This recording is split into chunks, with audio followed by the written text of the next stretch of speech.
अनंत कोटी ब्रह्मांड नायक महाराज योगीराज परब्रह्म भक्त प्रतिपालक शेगाव निवास समर्थ सद्गुरू श्री गजानन महाराज की जय हो।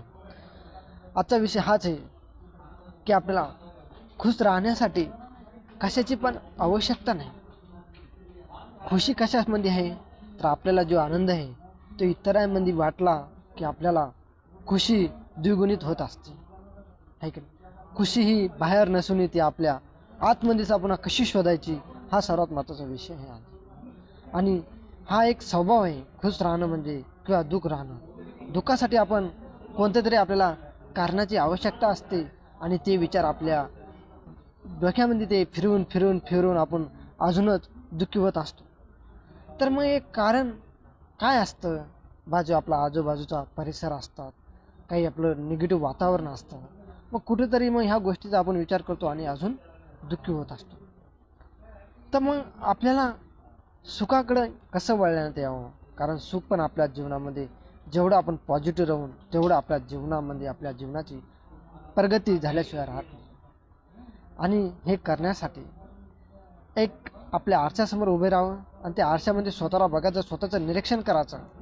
कारण देवानं अशी कृती केलेली आहे, आपण सर्व काही बघू शकतो पण आपण आपला स्वतःचा चेहरा स्वतः नाही बघू शकत। तर याच्यासाठी फक्त एकच वस्तू आहे बघण्यासाठी, आपण आपल्याला स्वतःचा चेहरा जर बघायचा असेल तर ती म्हणजे आरसा।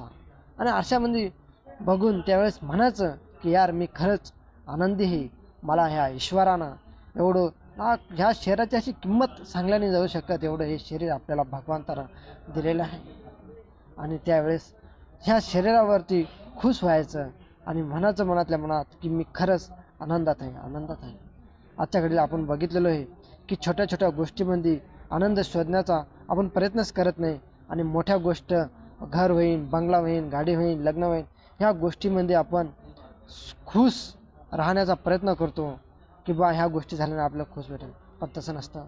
छोट्या छोट्या गोष्टीतून आपल्याला आनंद सुख राहण्याचा प्रयत्न केला तर साहजिक आपल्याला खुशी होऊन आपल्याकडं जीवनात प्रगती झाल्याशिवाय राहणार नाही। लहानपणी असताना आपल्याला मोठ्या कशाची आवश्यकता राहायची नाही, कारण आपण जे लहानपणीचे जे मित्र त्यांच्याबरोबर ते छोटे छोटे जे खेळ खेळायचो, भांडे खेळायचो, त्याचप्रमाणे कोल्हा खेळायचो, कुदगडी खेळायचो, क्रिकेट खेळायचो, एकदम मजा विट्टू दांडू खेळायचो।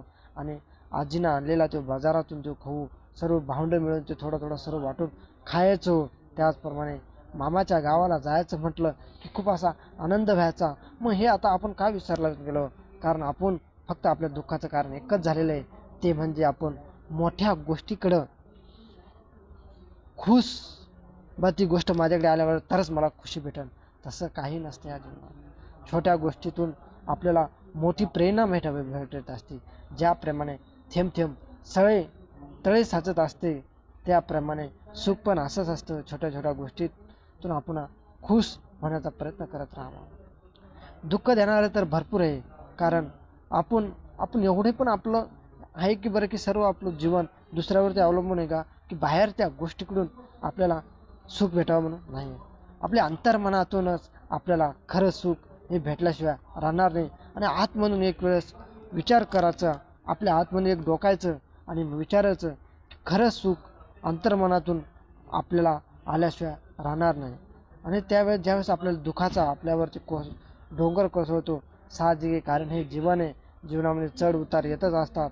आणि जेवढे दुःख येईल आणि ते सहन करण्याची क्षमता आपल्यात होईल, कारण ईश्वरानं प्रत्येकामध्ये ती शक्ती दिलेली आहे आणि या शक्तीचा उपयोग करणं हे आपल्यावरती अवलंबून आहे। कारण भगवद्गीतामध्ये पण सांगितलेलं आहे, सर्वात मोठा शत्रू जर म्हणला कधी तो स्वतःच, सर्वात मोठा मित्र जर म्हणला स्वतःच। तर मग आपणच स्वतःला निवडावं लागत असतं की सुख हे अंतर्मनातून घ्यावं की बाहेरच्या गोष्टीकडून घ्यावं। बा एखादी दुःख केव्हा येतं? जेव्हा येतं की आपल्या मनासारखी एखादी गोष्ट होत नाही, त्यावेळेस आपण दुःखी होत असतो। ज्या प्रेमाने हे शरीर स्वच्छ करण्यासाठी साबणाची आपण आंघोळ करतो, साबण लावतो आपल्या अंगाला आणि आपलं अंग स्वच्छ करतो, त्या प्रेमाने पण आपल्या मनाची स्वच्छता होणं खूप गरजेचं आहे। तर ही स्वच्छता होण्यासाठी आपल्याला सकाळी देवपूजा करावं, त्याचप्रमाणे स्वच्छता करण्यासाठी आपला मनाची योगासन करावं, ध्यान करावं, ह्या ज्या गोष्टी आहे तर ह्या गोष्टी आपल्याला दररोज नियमित आपल्या जीवनाचा प्रत्येक दिवसामध्ये ह्या सामावून घ्यावा, तरच आपल्या मनाची स्वच्छतेशिवाय झाल्याशिवाय राहणार नाही आणि आपल्या जीवनामध्ये सुखी झाल्याशिवाय राहणार नाही. ज्यावेळेस आपण दुःखी होत असतो त्यावेळेस एखाद्या लहान बाळाचं निरीक्षण करायचं आणि त्या निरीक्षणामधून बघायचं त्याच्या ज्या ॲक्टिव्हिट्या करत असतं. बघा त्या लहान बाळाच्या त्या शरीरावर सुद्धा तेज किती असतं. आजच्या घडीला बघता आपल्याकडं दुःखाचे कारण दुःख देणारे भरपूर असतात या जीवनात. याच्याकडून दुसऱ्याकडून अशी अपेक्षा नाही पाळायची सुखाची. नाही, सुख स्वतःच्या हातात आहे आणि ते भेटणारच. आजूबाजूचं वातावरण जर निगेटिव्ह असेल तर त्या गोष्टीकडे कमी लक्ष द्यायचं आणि सुख आपल्याला कसं मिळेल 100% सुख आपल्या अंतर्मनातून झाल्याशिवाय भेटल्याशिवाय आपल्याला राहणार नाही. कारण आत्मा हा परमात्म्याला कनेक्टेड असतो. कारण हे शरीर हे काही दिवसाचं एक गाडी ही शरीर म्हणजे, आणि आत्मा म्हणजे एक अमर आहे. तर या आत्म्याबरोबर आपण जोडण्याचा प्रयत्न करायचा आणि सिद्ध झाल्याशिवाय राहू शकत नाही. कारण हेच आपल्या आजच्या घडीला सुखाचं आणि दुःखाचे कारण हे आपल्या अंतर्मनातून अवलंबून असतं. यातच माझे 2 शब्द समाप्त करतो. सर्वांनी आनंदात राहा, दुसऱ्याला पण जगवा, स्वतः पण जगा. त्याच पद्धतीने सर्वांना सुखी ठेवा. जर आपण स्वतः प्रथम सुखी असेल तरच आपण दुसऱ्याला पण सुखी ठेवू शकतो.